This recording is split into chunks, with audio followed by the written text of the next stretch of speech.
So hello and welcome back to channel Anupura maths. और हम इस वीडियो में एक्सरसाइज 13.3 के क्वेश्चन सॉल्व करेंगे जो बचे हुए हैं। ठीक है, तो ट्राई करेंगे मैक्स टू मैक्स क्वेश्चन को हल किया जाए। ओके, तो एक से लगा के 3 प्रश्न हमने कर दिए थे। आज स्टार्ट करेंगे क्वेश्चन नंबर 4 से। ठीक है, तो गलती से लिख दिया। कौन सा? प्रश्न संख्या 4। ये हमें क्या कह रहा है कि व्यास हमारे पास 3 मीटर का एक कुआं। ठीक है, पहले हम प्रश्न को पढ़ लेते हैं। कुछ ज्यादा ही जूम हो गया बस। ठीक है, कह रहा है कि व्यास 3 मीटर का एक कुआं 14 मीटर की गहराई तक खोदा जाता है। ठीक है, एक कुआं है जिसका व्यास है 3 मीटर और 14 मीटर की गहराई तक खोदा जाता है। ठीक है, अकॉर्डिंग टू डायग्राम बना लेते हैं। अब कुआं होगा कैसा? आप हमारे गांव में होता है, देखा ही होगा हर किसी ने। भैया बेलन के जैसा ही होता है, एक तरीके से इस टाइप से होता है। ओके, अब इसका व्यास हमें कितना दिया हुआ है? ठीक है, ये रहा व्यास है 3 मीटर, यानी कि ये जो पूरा भाग है वो हमें गिवन है 3 मीटर। और कुएं की गहराई यानी कि 14 मीटर गहरा खोदा जाता है। यानी कि भाई देखा जाए तो ये है इसकी हाइट। ठीक है, गहराई के लो ऊंचाई के लो वो एक ही है। कहाँ तक है? 14 मीटर तक। ठीक है, अब कह रहा है कि इससे निकली हुई मिट्टी को कुएं के 4 और 4 मीटर चौड़ी एक रिंग बनाई जाती है। यानी कि जो इसके अंदर से मिट्टी निकली वो इसके चारों तरफ फैला के एक रिंग बनाई दी। यानी ऐसे आई होप कि शायद मैं स्क्रीन के ऊपर डायग्राम ऐड कर दूंगा, वहां से आप देख के समझ लेना। मान कर लो इससे मिट्टी निकाली और मिट्टी निकालने के बाद हमने इसके चारों तरफ कुछ इस तरीके से एक रिंग बना ली। ठीक है, इस टाइप से कुछ हमने एक रिंग बनाई इस तरीके से। ठीक है, ये बना ली हमने इसके चारों तरफ एक रिंग। ओके, अब आगे ये कह रहा है कि 4 मीटर चौड़ी एक वृत्ताकार वलय बनाए जाते हैं। यानी कि एक रिंग बनाई गई है वलय इस तरीके से। ठीक है, मेरे पास ऐसा कुछ टूल है नहीं। अगर मान के चलो ये पेन है, ये पेन एक कुआं है और इसके चारों तरफ एक इस तरीके से एक वलय बना दी गई है। ठीक है, इसके चारों तरफ एक तरीके से गोल। आई होप की आप समझ गए होंगे इस तरीके से, या फिर डायग्राम देख लेना। अब हमें ये कह रहा है कि इस बांध की ऊंचाई ज्ञात करनी। यानी कि हमें जो ये बांध बना है इसकी बेसिकली हाइट कितनी वो निकालनी। सबसे पहले हम क्या करते हैं, डेटा लिख लेते हैं, ध्यान से देखिए। ओके, सबसे पहले हम बात करेंगे कुएं की। ठीक है, तो कुएं की त्रिज्या, ठीक है, जिसको हमने मान ली है स्मॉल आर, जो क्या होगी व्यास 3 मीटर। व्यास 3 मीटर है, इसका आधा यानी कि 1.5 मीटर।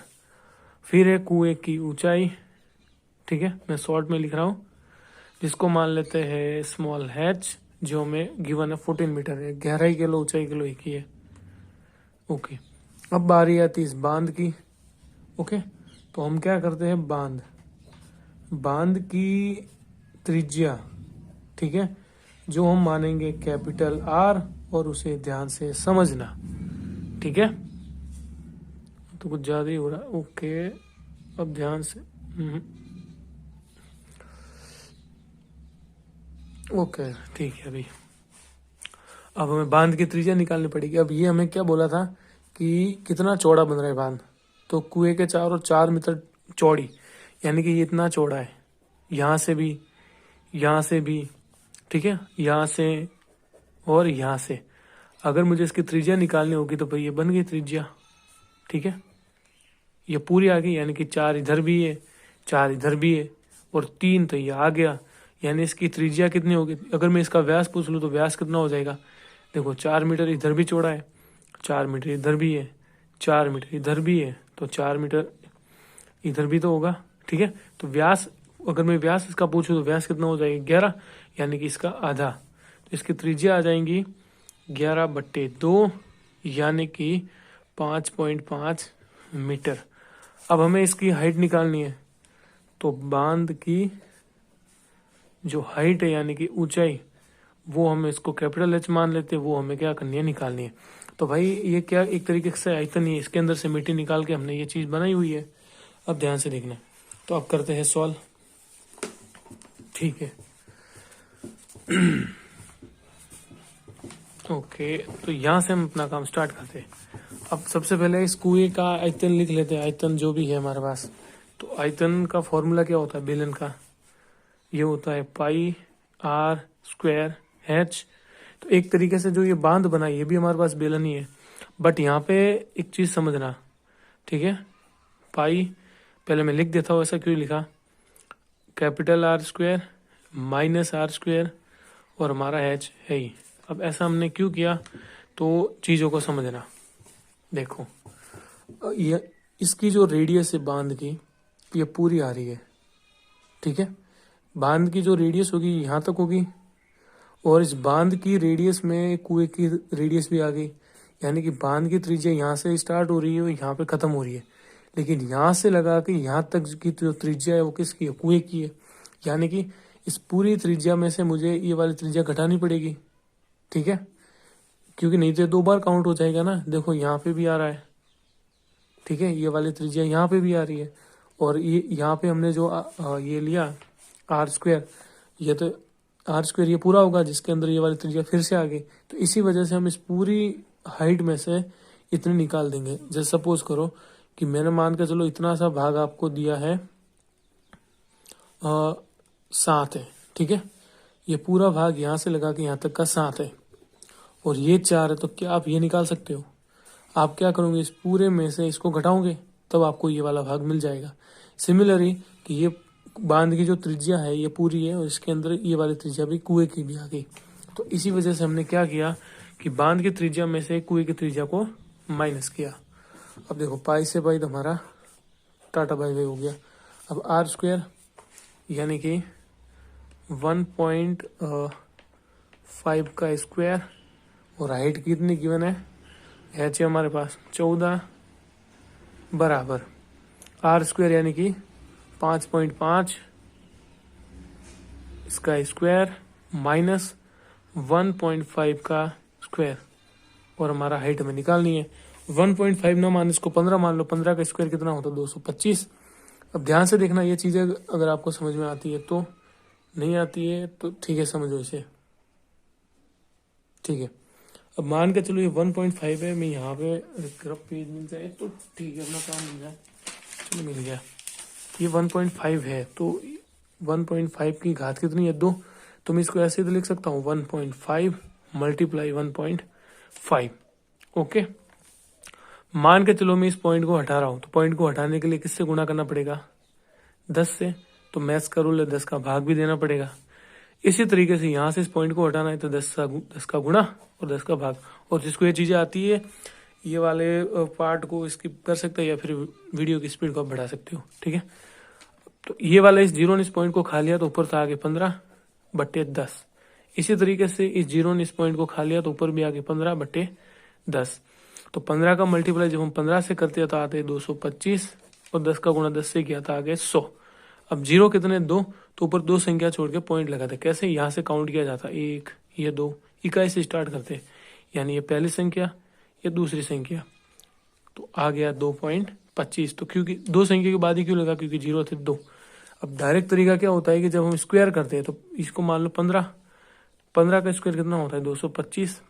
अब देखो, अब वह घात कितनी है 2, तो इसका जब वर्ग होगा तो वो 2 संख्या के बाद पॉइंट लगेगा ऐसे। और इसका जो रीजन था वो ये वाला था जो मैंने अभी समझाया। ओके, तो अब यहाँ लिख रहा हूं मैं 2.25 मल्टीप्लाई में इसकी क्या है हाइट, जो कि कितनी है 14, बराबर 5.5 का स्क्वायर होता है 3025, ठीक है, 3025 होता है। तो यहाँ पे मैं लिख देता हूँ 3025। अब इसके पीछे कारण क्या है आप समझ गए होंगे, माइनस 2.25, ठीक है, ये सेम ही है। और यहाँ आगे इसकी हाइट, सो 2.25 मल्टीप्लाई 14 बराबर 30.25 में से 2.25 गए तो कितने आएंगे 28। देखो इस तरीके से ये है 30.25 और ये है 2.25, घटाया तो इसमें से 0 0। अब देखो 0 में से 2 नहीं गए, 10 में से 2 गए 8, तो ये रहे, ठीक है। सो 28 ब्रैकेट के बाहर हाइट, तो ये कटा 2 बार। कैसे? जब बराबर का निशान होता आमने सामने चीजें कटेगी। सो 2.25 बराबर में 2h, 2 को भेज दो भाग में या फिर सामने काट लो। सो 2.25 बटे 2। तो देखो इस 2 से ये कटा 1 बार, पॉइंट लगा है तो पॉइंट लगाया, फिर इस 2 से ये कटा 1 बार, फिर इस 2 से इसमें भी भाग जाएगा। देखो ये हुआ ऐसे इस तरीके से, ठीक है। इसको 225 मान लो, भाग दिया 2 का 1 बार, फिर 2 का टेबल बोला आपने 1 बार, ठीक है। फिर इस 5 को उतारा, फिर बोला 2 बार, तो आ गए 4, 5 में से 4 गए 1 और 0, यानी कि 1.1125, यानी कि यहाँ पे पॉइंट था तो 125 मीटर। तो हाइट आ गई 1.125 मीटर, ठीक। आई होप कि यहाँ तक चीज़ों को समझ में आई होगी। तो बढ़ते हैं अपने अगले प्रश्न की तरफ, जो कि ये है। इसको भी एक बार पढ़ लेते हैं जूम करके, ठीक है। जूम हो जाओ जादू जादू, चलो ठीक है ठीक, ओके। सो प्रश्न संख्या 5 ये कह रहा है कि व्यास है 12 सेंटीमीटर और ऊंचाई है 15 सेंटीमीटर वाले एक बेलन के आकार का बर्तन है। सबसे पहले डायग्राम बना लेते हैं। तो ये हमने एक बेलन बनाया, okay. So I hope you understand something. तो ये बेसिकली हमने बेलन, जब भी बेलन कहे तो आपको ये चीज याद रखनी है, ठीक है। वो मम्मी वाला भी याद रख सकते हो। तो अब इसका व्यास दे रखा है 12 सेंटीमीटर, सो ये है 12 सेंटीमीटर, और ऊंचाई दे रखी है, यानी ये वाला पोर्शन ये है 15 सेंटीमीटर। अब एक वृत्तीय बेलन के आकार का बर्तन आइसक्रीम से पूरा भरा हुआ। एग्जाम में अपने आप को समझा, यानी एग्जाम में क्या करना है, सिंपली समझो कि किसी भी क्वेश्चन को हल करना है तो खुद ही को टीचर मान लो और खुद ही को स्टूडेंट मान लो। इस तरीके से आप एक्सप्लेन करो। जैसे कि देखो, व्यास है 12 सेंटीमीटर, ऊंचाई है 15 सेंटीमीटर। यहाँ तक हमने पढ़ा, कुछ समझ में नहीं आया। फिर आगे पढ़ा हमने कि एक लंब वृत्तीय बेलन के आकार का। अब इससे भी कोई मतलब नहीं है हमें, मतलब ये वाला की पॉइंट कि ये किसके आकार का है, बेलन के आकार का बर्तन आइसक्रीम से भरा हुआ है। बर्तन से भी मतलब नहीं, हमें मतलब है बेलन से। तो ये हमने डायग्राम बनाया बेलन।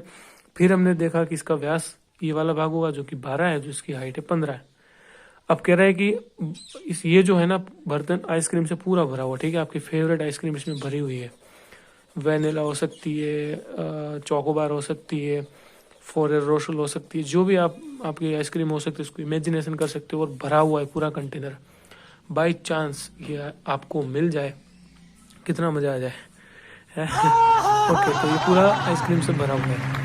अब कह रहा है कि इस आइसक्रीम को, ध्यान से पढ़ना ये वाला लाइन, इस आइसक्रीम को ऊंचाई 12 सेंटीमीटर और व्यास 6 सेंटीमीटर वाले शंकुओं में भरा जाना है, ठीक है। आइसक्रीम की ऊंचाई नहीं दी है, शंकु की ऊंचाई यही है। कई बार जल्दबाजी में क्वेश्चन गलत कर देता है कि आइसक्रीम की ऊंचाई क्या होगी। तो यह कह रहा है कि भाई शंकु में भरा जाना, जिस शंकु की ऊंचाई है 12 और जिसका व्यास है 6 सेंटीमीटर, ठीक है। देखो ये हमने बनाया शंकु एक, ठीक है। फेवरेट आइसक्रीम कुछ याद अगर आ रहा हो, गर्मी, वैसे भी तो सर्दी है, गर्मी में बहुत खाई होगी, ओके। अब ये कह रहा है कि यहाँ से आइसक्रीम निकालनी है, इसके अंदर भरनी है। वो वही तो कर रहा है जब आप आइसक्रीम वगैरह खाने जाते हो, इसमें से निकालता हो, इस तरीके से इसमें भर देता है। तो इसके अंदर क्या भरनी है, आइसक्रीम, ठीक है। वो आइसक्रीम भरा है मेरे पास, डायग्राम आ रहा होगा आई होप की ठीक है। वैसे सर्दी है अभी, ठीक है। ये आइसक्रीम भरी जा रही है इसके अंदर, ओके। अब वो आइसक्रीम भरनी है, लेकिन जो ये कौन जो है, ये शंकु जो है, इसमें क्या बोला है कि इसकी जो हाइट है, हाइट का मतलब ये नहीं होगी, तिर्यक हाइट होती है।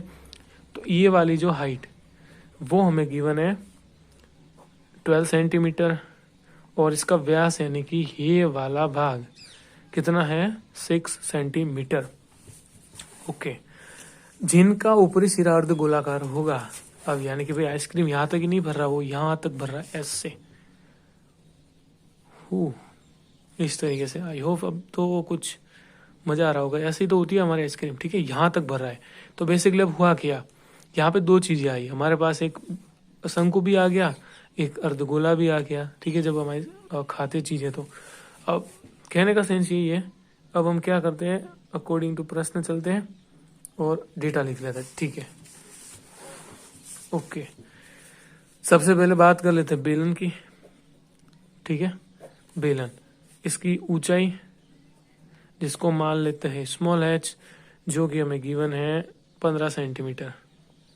इसकी त्रिज्या जिसको मान ले स्मॉल r, जो कि कितनी है, व्यास का आधा, व्यास 12 सेंटीमीटर है, तो यानी कि ये वाला भाग अगर पूरा है तो ये वाला इतना सही तो होगा, यानी कि इसका आधा, तो रेडियस आ गई 6 सेंटीमीटर। ओके ठीक है। अब बारी आती है इसकी, ठीक है, शंकु की। ठीक है, इसकी ऊंचाई इसको मान लिया कैपिटल एच, ठीक है, तो इसकी ऊंचाई 12 सेंटीमीटर है, तो हाइट आ गई 12 सेंटीमीटर। और इसकी त्रिज्या जो कि हमें गिवन है, जो हम मान लेते हैं कैपिटल आर, जो कि होगी इसकी आधी। ओके, इसका व्यास 6 सेंटीमीटर, तो इसका आधा यानी कि 3 सेंटीमीटर। अब अर्धगोला, ठीक है, इसकी भी त्रिज्या सेम ही होगी, इसकी हाइट नहीं होती, ठीक है, इसके ऊपर रखा गया, यानी कि इसकी भी त्रिज्या कितनी आएगी, 3 सेंटीमीटर ही। अब इनके आयतनों को क्या करेंगे, हम कंपेयर कर लेते हैं, ठीक है। तो अब यहाँ देखिए सारा खेल, ठीक है, यानी कि बेलन का आयतन जस्ट हमने सॉल्व किया है, वो होता है पाई आर स्क्वायर एच बराबर में। अब शंकु का आयतन क्या होता है, कुछ नहीं करना है, ये का यही लिखना है, खाली 1/3 कर देना है। देखो इसमें भी तो पाई आर स्क्वायर एच ही आता है, ठीक है। जो बेलन का आयतन होता है वो शंकु का आयतन ही होता है, खाली हमें 1/3 ऐड करना है, बस ऐड का मतलब मल्टीप्लाई करना है। अब हमने क्या माना, इसकी शंकु की रेडियस को आर माना है और हाइट को एच माना है, तो पाई आर स्क्वायर एच प्लस अर्धगोले का भी तो लिखना पड़ेगा, वो होता है 2/3 पाई आर क्यूब। अब कुछ कॉमन आता है तो कॉमन ले लेते हैं, सो पाई आर स्क्वायर एच बराबर, ठीक है, ये मैं एच लिखता हूँ, ठीक है, राइटिंग वैसे बहुत घटिया है, ठीक है, सो डोंट बी जज, ठीक है। सो यहाँ से कुछ कॉमन ले लेते हैं भाई, पाई आ रहा है, ओके, और तो कुछ कॉमन नहीं आ रहा है। देखो रेडियस है ना शंकु की और अर्धगोले की सेम ही है, तो इसको भी मान लिया कैपिटल आर, ठीक है। तो कैसे माना, देखो इसकी त्रिज्या और शंकु की त्रिज्या समान ही होगी, ठीक है, तो पाई आर स्क्वायर कॉमन आ रहा है, तो हमने कॉमन लिया पाई आर स्क्वायर। देखो पाई आर स्क्वायर से पाई आर स्क्वायर कटा, तो यहाँ पे रही 1/3 height plus pi R square से पाई, देखो पाई से पाई कटा, यहाँ पे आर स्क्वायर और यहाँ आर क्यूब है, तो यहाँ पे 2 रेडियस, यहाँ पे 3 रेडियस, एक तो कटेगी, तो यहाँ रह गया 2/3 आर। अब ठीक है, तो यहाँ से हमने पाई से पाई काटा, आर को मत काटना, इसकी त्रिज्या अलग है, इसकी अलग है, आर स्क्वायर यानी कि 6 × 6 और हाइट कितनी है 15 R square, capital R square यानी कि 3 × 3 1/3, एच कितना हमारे पास में 12 प्लस 2/3, आर कितना है, ये है 3। ओके, तो यहाँ से ये कटा 4 बार और ये कटा पूरा। देखो इस 3 के टेबल से ये कट गया 2 बार, इस 3 के टेबल से ये कटा 2 बार। अब हमारे पास में क्या रहा, 2 × 2 × 15, इसको मल्टीप्लाई करके मत लिखना, ताकि वैसे फिर काटना पड़ेगा, तो ऐसे ही रहने दो ताकि काटने में आसानी आ जाए। बराबर के बाद क्या रहा है 4 + 2, देखो एक 4 रहा और ये 2 रहा, लेकिन प्लस में, यानी कि हमारे पास में रहे 6। अब अगर हम काटना चाहें तो क्या कटेगा, 2 के टेबल से ये कटा 3 बार, ओके, 3 के टेबल से ये कटा 5 बार, यानी कि 2 × 5 बराबर 10। तो कितने कौन आएंगे, तो हमारे पास यही पूछा था ना, क्या था, शंकुओं की संख्या ज्ञात कीजिए जो आज के नियम से भरे जाएंगे, तो कितने आएंगे, अतः 10 शंकु भरे जाएंगे। ओके गाइस, ठीक है, सो फाइनली अब बढ़ते हैं अपने अगले प्रश्न की तरफ। Okay, so I try be learn English, but इतनी इंग्लिश नहीं आती है, but I try to make you in, ठीक है, आगे बोलना था पर उसको ट्रांसलेट नहीं कर पा रहा हूँ इंग्लिश में। अगला जो प्रश्न है वो हमें ये कह रहा है, प्रश्न संख्या 6, कि हमारे पास विमाएं दे रखी है, जब भी 3 विमा आ जाए, लेंथ, ब्रीथ और हाइट, लंबाई, चौड़ाई और ऊंचाई, इसका मतलब वो घनाभ है, तो घनाभ के लिए, ठीक है। तो सबसे पहले हमने ये बनाया अपना घनाभ, ओके, ठीक है। वैसे डायग्राम बहुत खराब होता है हमारा बोले तो इस तरीके से मान कर चलो ये घनाभ है, ओके। इसकी लंबाई चौड़ाई और ऊंचाई हमें दे रखी है। प्रश्न क्या कह रहा है कि एक घनाभ बनाने के लिए 1.5 सेंटीमीटर और व्यास है 2 mm मोटे वाले कितने चांदी के सिक्कों को पिघलाना पड़ेगा। यानी कि भाई हमें देखो, हमारे पास कुछ कॉइन है, इस कॉइन को पिघला के, यानी कॉइन होते कैसे, बेसिकली मैं कहूँ ना तो कॉइन एक तरीके से कहूँ तो घनाभ ही होता है। अगर आपके पास कोई चिल्लर है 1-2 रुपए की, ठीक है, मेरे पास तो वो भी नहीं है, तो उसमें देखो ना तो थोड़ी बहुत मोटाई होती है, यानी कि थोड़ी बहुत हाइट भी होती है और थोड़ी बहुत ऊंचाई भी होती है, यानी कहीं तो वो बुलेन के आकार। तो हमें ये बताना है कि कितने कॉइन चाहिए जिसको हम पिघला के एक घनाभ बना सकते हैं, ठीक है, बहुत ईजी है। तो देखो, घनाभ का आयतन का सूत्र क्या होता है, लंबाई इंटू चौड़ाई इंटू ऊंचाई, और इसका क्या होता है जब कष्टबंधन सोल्व किया बेलन का, वो होता है पाई आर स्क्वायर एच, ठीक है। इसकी लंबाई चौड़ाई ऊंचाई तो हम दे रखी है 5.5 मल्टीप्लाई 10 मल्टीप्लाई 3.5 बराबर पाई का मान 22/7 ही होता है। अब रेडियस कहाँ से लाऊंगा, देखो तो व्यास हमें दे रखा है 1.75 सेंटीमीटर, ठीक है, 1.75 सेंटीमीटर व्यास, तो व्यास का आधा ही होता है। अब मैं 1.75 में अगर 2 का भाग दूंगा तो बहुत लंबा चलेगा, तो मैं इसको एज इट इज रहने देता हूँ। 1.75/2, 1.75/2। अब मेन इंपॉर्टेंट है इसकी हाइट, जो कि दे रखी है 2 mm, ठीक है। सारी चीजें हमें किसमें दे रखी है, थोड़ा zoom in zoom out, okay, ठीक है। सारे के सारे जो चीजें है ना हमें सेंटीमीटर में, ये भी सेंटीमीटर, ये भी सेंटीमीटर, ये भी सेंटीमीटर, ये खाली mm है, तो इसको भी मुझे किसमें बदलना पड़ेगा, सेंटीमीटर में। देखो यानी यहाँ पे ऐसा लिख देना, वो देयरफॉर का निशान लगा के, जो भी चूकी वूकी कहते हैं इसे, यानी कि 1 सेंटीमीटर इक्वल टू होता है 10 mm के, ठीक है। तो मुझे कितने दे रखे 2 mm, तो इसमें मुझे किसका भाग देना पड़ेगा, सिंपल है बॉस, 10 का, तो 2/10 ये कन्वर्ट हो गया सेंटीमीटर में। ऐसे आप अलग से बॉक्स बना के दर्शा सकते हो, ताकि जो चेक करने वाला वो इम्प्रेस हो जाए, कहे वाह क्या लिखा है, ओके, ठीक है। तो हमारे पास आईडी भी आ गई, होगी 2/10। अब देखना इधर, सो 5.5 मल्टीप्लाई 10 मल्टीप्लाई 3.5 बराबर 22/7 मल्टीप्लाई 1.75/2 मल्टीप्लाई 1.75/2, ठीक है। यहाँ पे हाइट थी अपनी, हाइट आ गई 2/10। अब ध्यान से लिखना, अब 5.5 है ना, तो ये 0 इसको खा लेगा, या तो इसको सेट कर लो या इसको कर लो, मैं इसको कर देता हूँ, ठीक है। तो ये 0 है ना, इस पॉइंट को खा लेगा, तो ये पूरा नंबर आ जाएगा, यानी कि आगे 55/3.5 है। तो इस पॉइंट को खाने के लिए मुझे 10 का गुणा करना पड़ेगा, तो 10 का। अब आप कहोगे यहाँ पे क्यों नहीं किया, क्योंकि यहाँ पे मुझे गिवन था, तो यहाँ पे है नहीं, तो हम क्या करेंगे, ऊपर 10 का गुणा करें तो 10 का भाग भी देते, तो 10 क्या करेगा, इस पॉइंट को खाएगा, तो ये बनेगा एक पूरी संख्या, ठीक है, और नीचे भी आएगा 10, क्योंकि रूल से जिसका गुणा किया उसका भाग। बराबर में क्या आ गए 22/7 मल्टीप्लाई 1.75/2 मल्टीप्लाई में 1.75/2 और अपना है 2/10। बराबर का निशान है तो आमने सामने की चीजें कटती है, ऐसे नहीं कटती, ऐसे मल्टीप्लाई होता है। तो 10 से 10 कैंसिल आउट हुए, 2 से कटा ये, इस 2 से कटा ये 11 बार, 11 से कटा ये अपना 5 बार।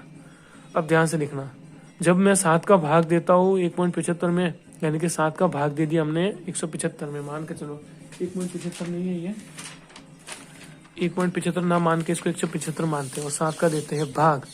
तो देखिए, तो 7 का टेबल है, ठीक है, 7 का टेबल 2 बार बोला तो 14 आ गए, 17 में से 14 गए, 3 रहे और 5 आ गए। 3 का 7 का टेबल बोला 5 बार तो 35 आ गए। तो भाग देने पे कितना आ रहा है 25। 2 संख्या के बाद पॉइंट है तो हमने लगा दिया पहली संख्या और दूसरी संख्या के बाद पॉइंट, तो यानी कि ये आ गए 0.25, ठीक है। ठीक है, अब जो बचा हुआ है वो हम लिख देते हैं। यहाँ पे बचा है 5 मल्टीप्लाई 35, अगर घंटी वंटी की आवाज आ रही हो तो भगवान की पूजा हो रही है, ठीक है। तो अब हमारे पास बचा गया है 7 और 1.75, तो 7 मल्टीप्लाई 1.75, हमने गलत किया, सॉरी 7 नहीं है, तो वो 7 ऊपर वाले का है 0, कि यही तो छोटी मोटी गलती हो जाती है, इसको हम यहाँ लिख लेते हैं, काम करते नए पेज पे। तो यहाँ पे तो बचा है 5 × 35 बराबर के बाद क्या बचा है 0.25 और 1.75, ये ऊपर वाला है, ठीक है। सो 0.25 × 1.75। अब देखो ध्यान से देखना, अब इस पॉइंट को अगर हम हटाएंगे या फिर हम काट भी सकते हैं, ठीक है। तो काटने के बजाय हम क्या कर रहे हैं, देखो पॉइंट के बाद 2 संख्या, तो मुझे यहाँ पे 100 का गुणा करना पड़ेगा ताकि ऊपर एक संख्या आ जाए 25, तो बटे में कितने आएंगे 100, सिंपल है।